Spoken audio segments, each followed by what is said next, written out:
Some time ago in a previous video, I took a look at this SL-1200M3D turntable. It was actually a series of videos where I did a repair on this. I ended up replacing the motor controller because the thing had gotten several parts blown when somebody messed with it, and I guess they ended up shorting one of the mains wires to the rest of the control board inside. So yeah, it was pretty dead, and I got it working. It turns on and everything. But now it's back because it doesn't work anymore. And this is what it's doing. And this is something I noticed. It turns on, the LEDs come on. If we hit start stop here, we see absolutely nothing happen. I can push as much as I want.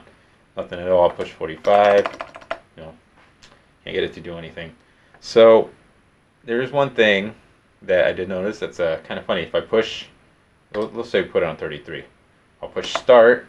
And if I start turning it, and we'll wait for the LEDs here to kind of match up with rotation, right there. It kind of stays rotating, but it's kind of jumpy. But if I turn the pitch control here, if I turn it up, you can see that it doesn't seem to be doing it much now, but sometimes it does kind of affect it. So it kind of seems like maybe if I hit, okay, I have to turn off the reset there. So, no, that just completely shut it off. Let's try this again. Let's see.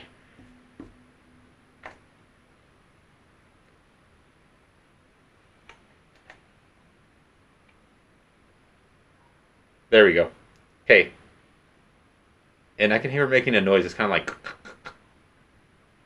like the motor's trying to stay steady, but it's not quite able to do it. So it looks like the motor controller is working. So there's something else that I noticed when I took the platter off, and check this out. So removing the platter here, here's the coils for the motor, and when I looked at the underside of the platter here, it's kind of not that easy to tell on the camera here, but see all this stuff around here? Looks like something's kind of banged up against it, and it's a little dented, and it's got all the crap scratched out of it. And you see this sort of copper ring that goes around here? Well, this I've kind of bent it back into shape, but it was completely mangled. It was just frayed and bent all over the place. So I think what happened is, in the case this was in, didn't have proper support holding the tray down to the turntable, and it popped out and was just kind of rattling around, inside of the case. And it actually, you can kind of see right there where it's got a pretty big dent there in the metal. It's got a few more over here, but yeah, I mean, I can feel these. I run my finger on there, and you can feel they're just totally dented, like this thing was just bang, hitting up against the pin here in the middle. So oh, you can actually, I missed a piece here, but you can see it down here. See how that's all kind of torn and bent out of shape there? So yeah, this thing was completely just mangled. So I kind of bent it back, thinking, okay, let's see if that takes care of it, but it didn't completely. Alright, so we take the platter off, we take all the screws off of this cover here, and we look inside, and there's the board. We've seen this before, nothing unusual. There's the motor driver in its socket. It's pretty secure in there. It doesn't seem like it got loose or anything. And here's one of the transistors. I believe that's the one I replaced. I think it is. And or was it that one? It wasn't one of those two. Nothing looks burnt. Nothing looks damaged.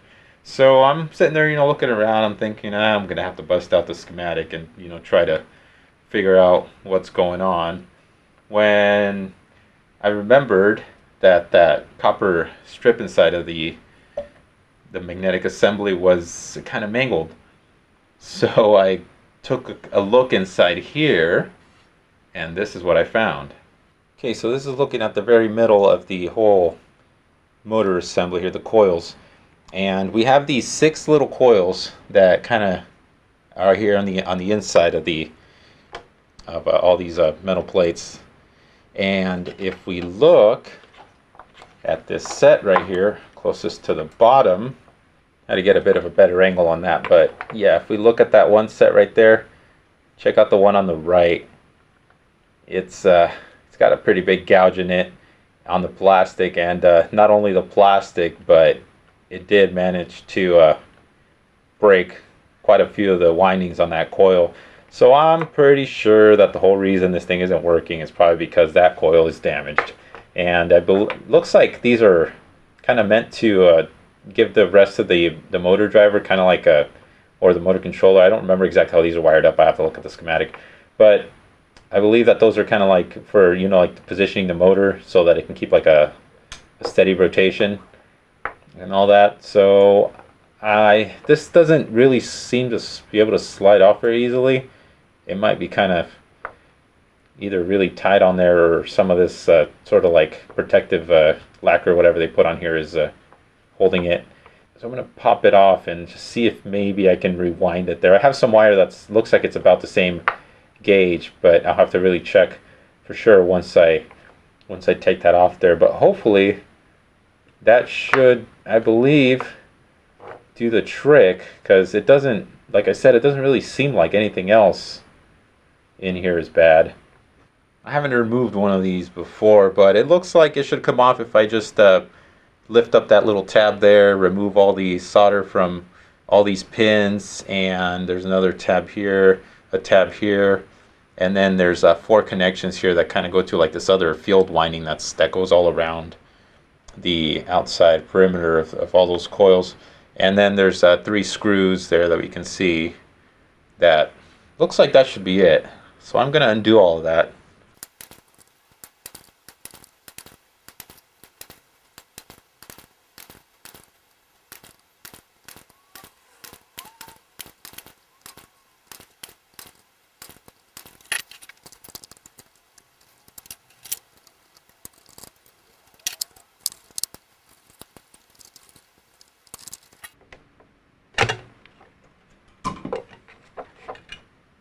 Alright, well there's the main coil, and I guess it was kind of pointless to remove the ones from this other field one because that's not attached to the main coils in any way, so I can just solder that back on and bend those tabs back down. I didn't really need to do anything. But the biggest reason why I had to remove this coil is because of the fact that all the wires that come down come through these holes and are wrapped around those pins.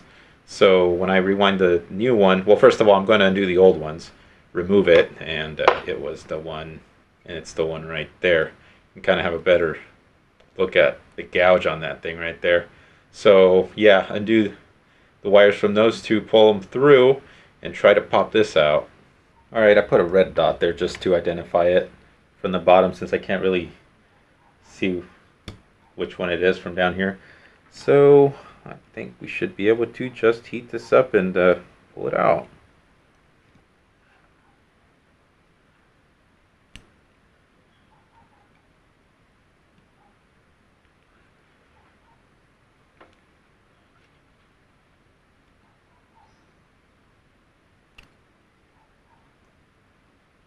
Ew. I gotta be careful there. It looks like heating that pin is also causing the plastic to heat up a bit, and that pin is sort of shifting. So I'm going to try to do this quick. Whoop, pull it away. But that actually worked. This wire is flexible enough that I can just kind of pull on it and it unwinds. So there's the one.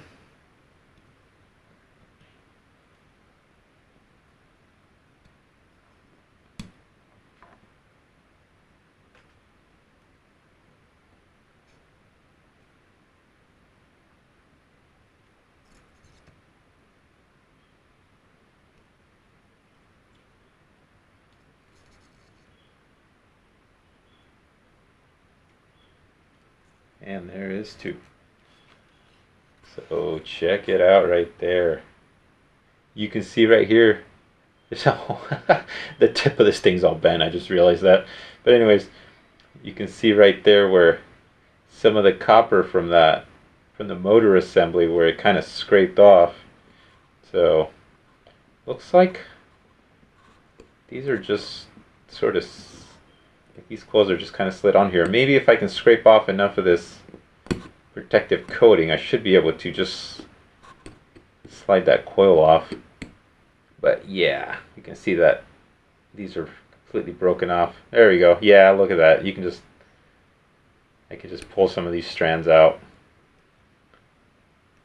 There's at least 2 broken ones right there.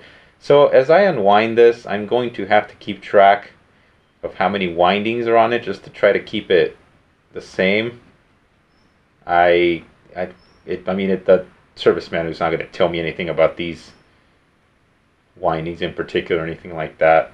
I don't think they're ever really expecting to have to fix these windings, you know. Alright, so let's see if maybe I can... Oh, that was that was way easier than I thought it was going to be. I thought I was going to have to struggle to pull this coil out, but there it is. That was not difficult, like, at all. It just slid right out.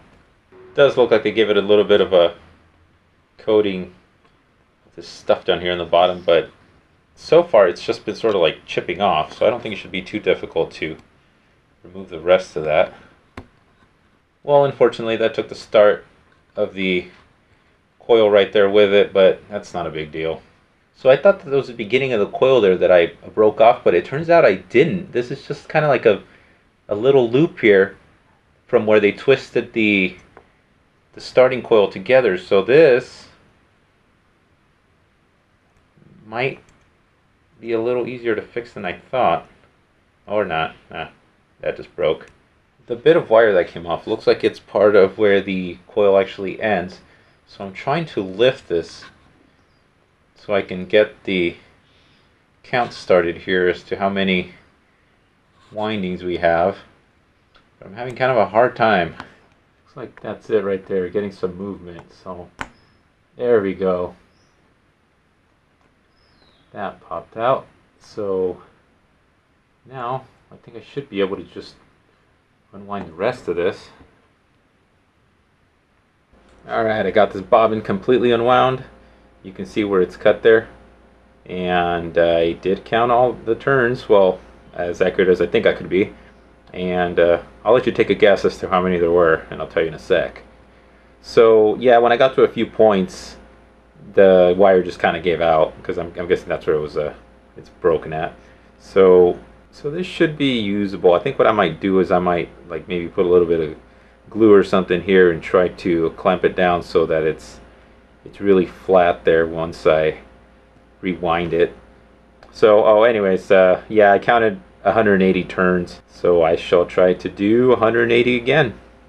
So here's the original magnet wire on that bobbin there, and I don't know what the actual gauge is supposed to be, but I measured it with my caliper at 0.1 millimeters, and this is the stuff I have here that also measures 0.1 millimeters. This is actually from a transformer I had one like forever ago. I don't really need, so I'm just going to take the wire out of this to rewind that broken coil. I'm going to do what they did, and I'm going to bend the end of the wire here a couple times over, just so that once it's all twisted up, it gives it a little bit of strength there towards the end. Because when you have like that single really thin bit of wire coming out, and you try to solder that, it's, you know, it's pretty weak, so it's pretty easy to break. So this, doing the same thing they did, should give it some strength. Alright, it was kind of a pain, but I was finally able to get this done, and I actually rewound this twice because the first time around I wasn't happy with how it turned out. It was a little bulgy in the middle, and I ended up unwinding it, and I just kind of made it a little bit tighter and a little more even. It's not perfect, and it's probably not as nice as one of the originals, but I think it is going to work. And I put the bobbin on this little hex screwdriver here with a little piece of, it's actually a little piece of screen protector there, just to kind of keep a little bit of, kind of use it as a shim just to keep the bobbin there tight on the thing, because otherwise it was a little bit loose. But I also ended up twisting the ends there, as you can see, and then those are actually part of the winding. They're a little wound there. Put a little dot of super glue right there on the bottom just to hold the coil together. I'm going to let that set for a little bit, and then I'm going to, these are actually going to come out of the bottom part here like that, but I'm just going to let that super glue set there. This side, the one that had the gouge on it, I kind of flattened it out. It's hard to tell, but yeah, it's flatter for sure. And that side this time is going to go towards the back. So this is going to be the front, so you don't see anything, and it's not all gouged up there. I haven't soldered the leads on the bottom there yet, but I don't think that looks bad at all. I mean, obviously not super nice like the original, but it should do the trick. I want to pre-tin these before I try to wrap them up on those pins. And the cool thing about really thin enameled wire like this is that you got like a pretty decent sized solder ball there on the end of the soldering iron. The enamel will just kind of burn away. You're able to just move it along. Yeah. Okay, there it goes. So able to just kind of drag it along here, and that wire will be tinned, and no need for scraping, because scraping is going to add, or trying to scrape it, I'm going to be probably pulling on that wire a little bit, and I'm a little more prone to breaking it. So as you can see, that is working. Alright, tinned and wrapped. All I gotta do now is just reflow the solder here. Hey, don't want it to move too much. Should probably add a little bit. I don't think there's enough on that pin, or left on the pin to get it just right. Alright, that's a lot better.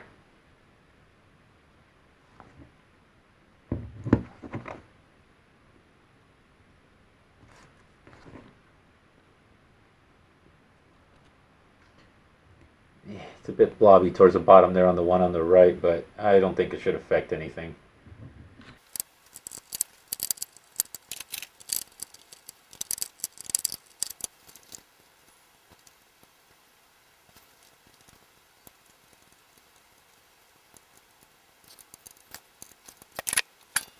The coil's all soldered and back in place there, so gotta make sure that that lines up. Actually, I need to put this little protective cover on first. Okay, just to protect it there. And I'm going to put the screws to hold it down so it doesn't move around while we're trying to test it. I mean, if I have to take it back out, I will, but these three screws right here are the most important one because it centers the whole motor assembly and everything. Alright. Plug everything else back in. Not entirely sure what that copper strip that's around there on this assembly here totally does, but I've bent it back into shape as best as I could there just to test it out and kind of keep it from getting caught on anything. If I have to, I'll get a piece of copper, I cut it into a strip and then cut out all these slots so that it can at least fit in there. I'll have to take this out, flatten it, and try to shape a new one so that it kind of matches. But I think this should work for now, just at least to test. So I'm gonna put that on there. And thankfully, when this thing was hitting around the inside of that, it didn't crack the magnet. So there we go, power. Let's see, start. Sweet, it's working again. So that was it. That little coil there that was busted. Hit 45. Yeah, sure enough. Stop. It responds. I think the brake might be a little strong on this one here because it always kind of seems to do that. I think there was an adjustment for that though. I'll check later. But anyways, yep, that was it. Let's turn the pitch down here. Should slow down. Yep. And turn it up. Goes up. It's not doing that. Sort of like bumping anymore. It's obviously starting and stopping when you want it to. So there we go. Fixing a little coil. Got it working again. Yeah, I readjusted the little brake pot. There's like a little tiny pot in there. You kind of adjusted. Now it's not as strong. Well, not as hard where it goes back there. So it looks like it kind of depends on where it stops on its rotation, like where it senses it's at. Sometimes it actually stops a little bit harder than others. Like it right there, it kind of went back, and right there it did too. Sometimes it'll just stop, like, and just stop, kind of like that. So yeah, that's just a matter of tweaking that little pot right there. But other than that, everything else seems fine. So I'm just gonna put this back together and should be good to go. This is that strip that went around that assembly at the center of the platter, and it's not as in bad shape as I thought it was going to be, but I took it off because I kind of wanted to see what effect this has on it and to see if I needed to repair it at all. It's actually not too bad of a shape. It was a little bent, but I kind of straightened it out. This end here though does have some damage, so I'm thinking I might be able to do something about that. But check out what happens if you remove this. It's gone right now, so I'm going to push start, and it just kind of goes back and forth a little bit, and then it starts up. So this definitely has something to do with positioning for this thing, and I think that it probably kind of works as like a coil in between each one of those teeth there that it's got. So anyways, what I'm thinking I could do here at the end is I'll get another piece of copper, I'll snip this off, so I just have like these two little tabs, and then I'll just kind of solder them here on the ends, because like I said, basically I believe that this is just acting like some coils like around that centerpiece. So I think that should do the trick. So I'll do that, and then we'll put it back on and see if make sure that it still works properly. It does all sorts of funky stuff with that thing missing. Like sometimes it starts up right away, but sometimes no. Right now it's just fine. Like when you push stop, see that how it kind of like jump back a little bit. So that's definitely important to have. Alright, here we go. I ended up doing a little bit less than I even was thinking I was going to, and I try to keep it as flat as possible. So I just cut out a little tiny piece that was able to just kind of fit right there and overlap each section a little bit, and it looks pretty okay, I think. So all I'm going to do now is just give it a coat of some black spray paint, because I'm pretty sure that this whole thing was black in the first place, to kind of keep it a little bit electrically isolated from the rest of the assembly. But after that, that should do it. Alright, so that's that. Obviously not going for the best paint job here, it's just to kind of protect it a little bit. So there it is back on. It looks way better than it originally did. And some of the paint kind of scraped off while I was trying to put this on, because it's not exactly the easiest thing to do, but I was already kind of expecting that to happen. So that's not a big deal, but it definitely does look a lot better. So let's place it on here and make sure that it still works. And I'm not expecting it not to. There we go.